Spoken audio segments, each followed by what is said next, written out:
Alright, Shalom. I'm back with another quick video.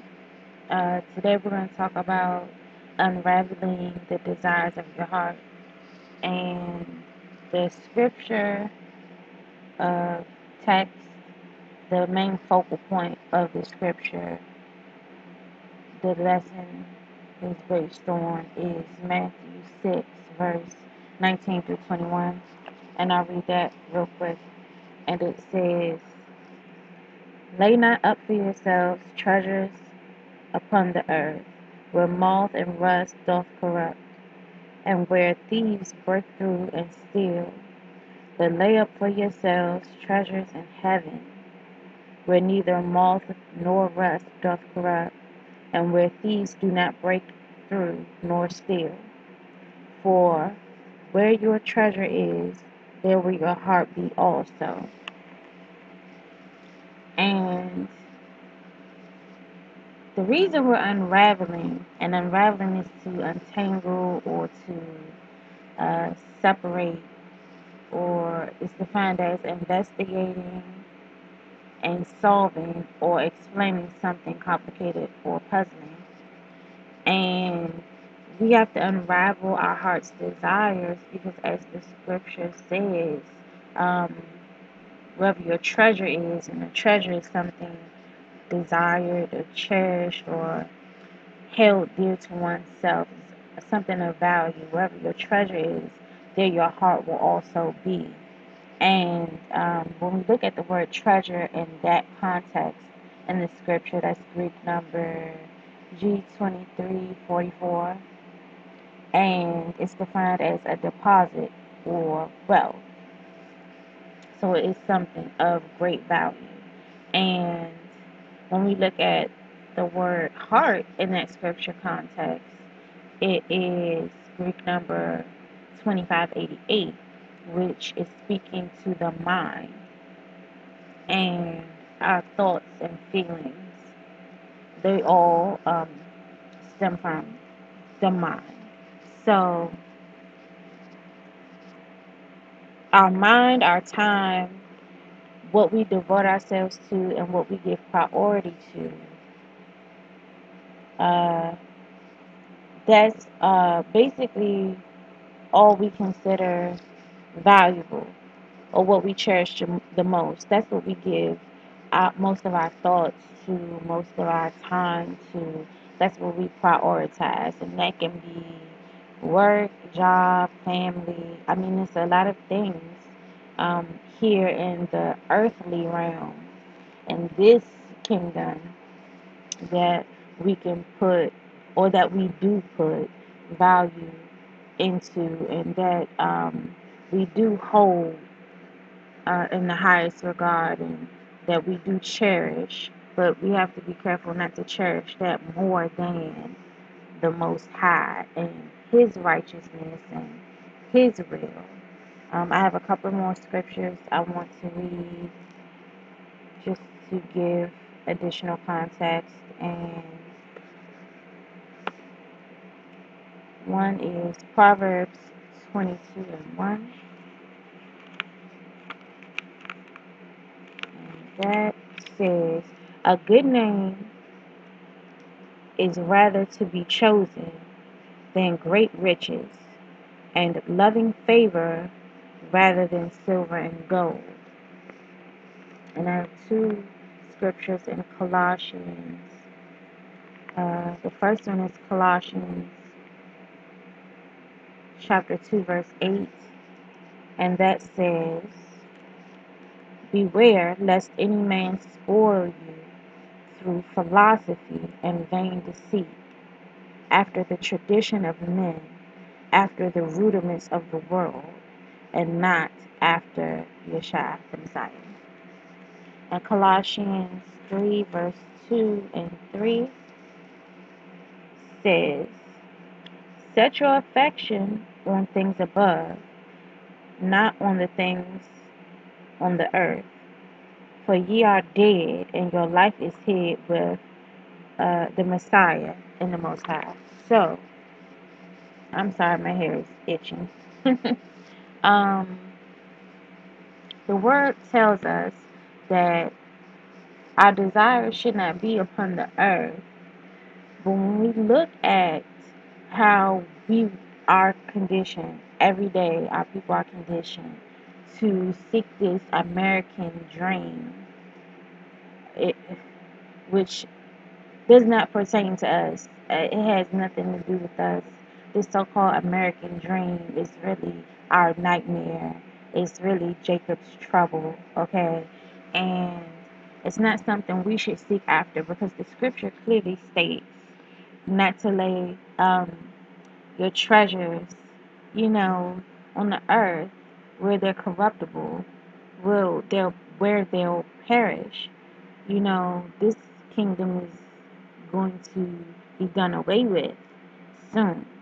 So it's so funny, not literally funny, but ridiculously funny, how uh, these Americans say, you know, in God we trust, and that this is a Christian nation. It was set on the foundation of some biblical concept when the scriptures clearly say, you know, excuse me, don't pursue after certain things, don't put your value into certain things. But this is the main thing that people promote. You know, you come here to this country for some type of new, fresh start, which that's another video. And then, you know, you come to have your dreams fulfilled. What? Okay. If this is all you want, then you already have your reward. But I'll tell you this, when that sky cracks open, these big houses and these nice cars, not even your fancy hidden bunkers, will save you from what's to come. So, I mean, take it how you want to. But, yeah, back to the point. Our thoughts and our feelings get caught up in whatever we deposit or put into or invest in. Whatever we hold as value, um, we give so much of ourselves to those things. So we have to take care to examine ourselves daily. That's throughout the day. Like, it can't just be in the morning you wake up and you know, doing a self check and you're like, hey, okay, I'm good to go. And all throughout the rest of the day, you know, you don't take into consideration your actions, your thoughts, you know, your words. We have to constantly be evaluating ourselves and deeds and words and thoughts. Um, yeah, we have to examine ourselves and be sure that we aren't consumed with building up this kingdom. Because, as I said before, this kingdom will soon pass away. Um, and we have to examine ourselves to be sure that we're not spending the time we have simply accumulating earthly possessions and paper money. Now, that's not to say, you know, if you have whatever line of career you're into, or whatever you have going on, a business you may have, or whatever position or job you hold, if they pay you well, all praises, you know, congratulations to you.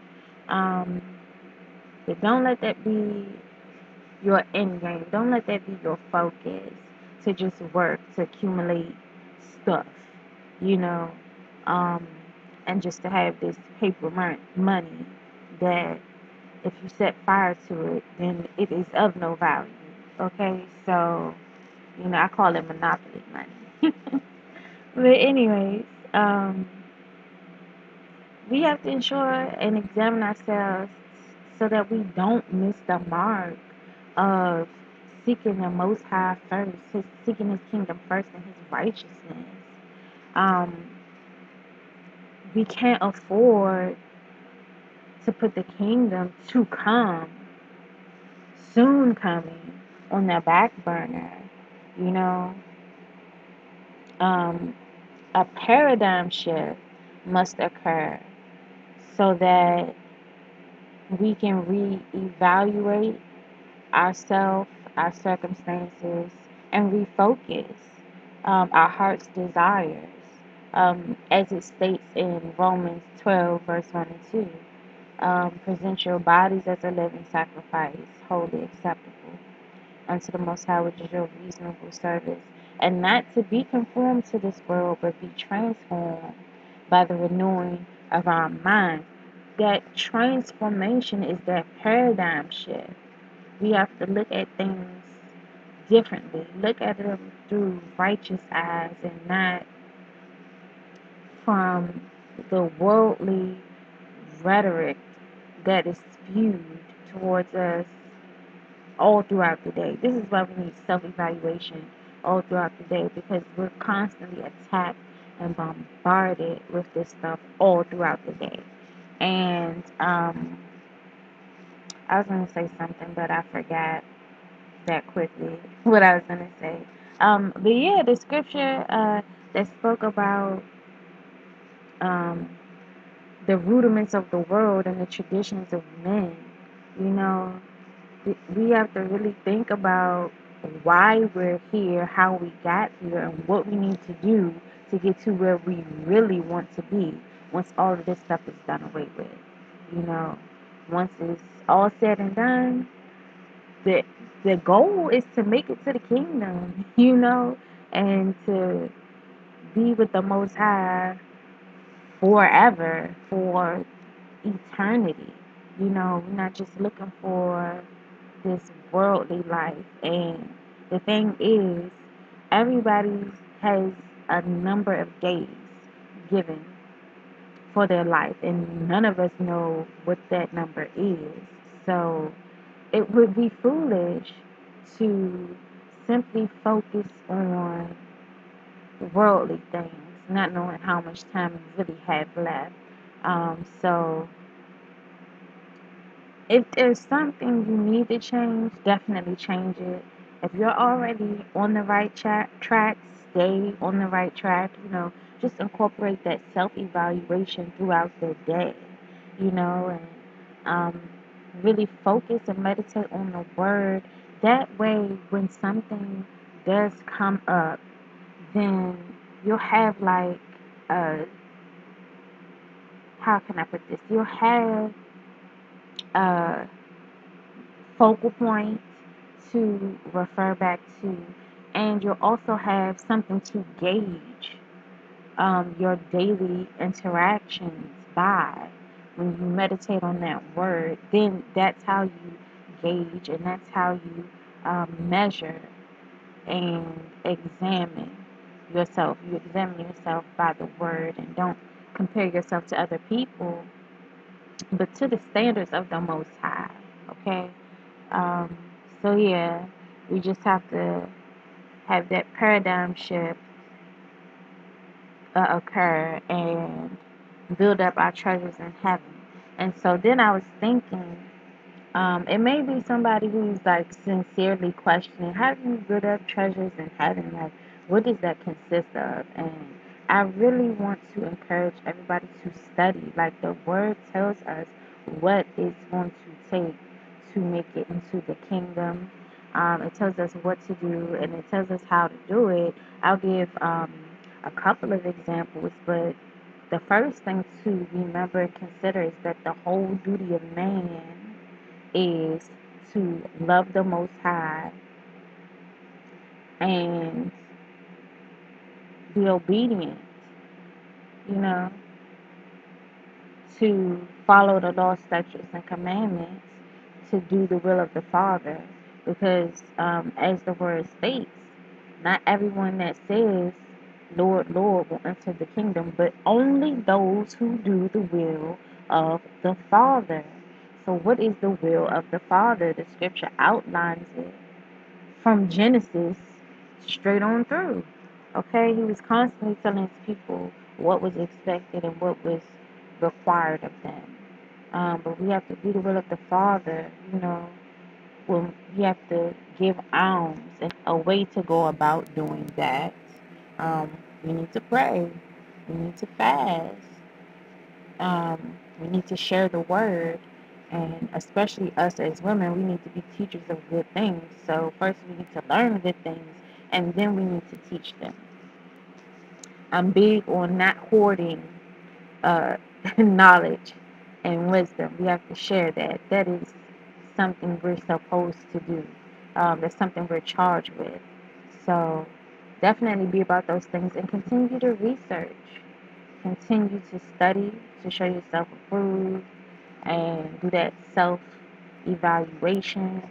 Do those heart checks, those mind checks, and make sure the things you desire, the things you treasure, line up with Scripture, line up with the will of the Father and His Word. And that's all I have for this video. So until next video, shalom.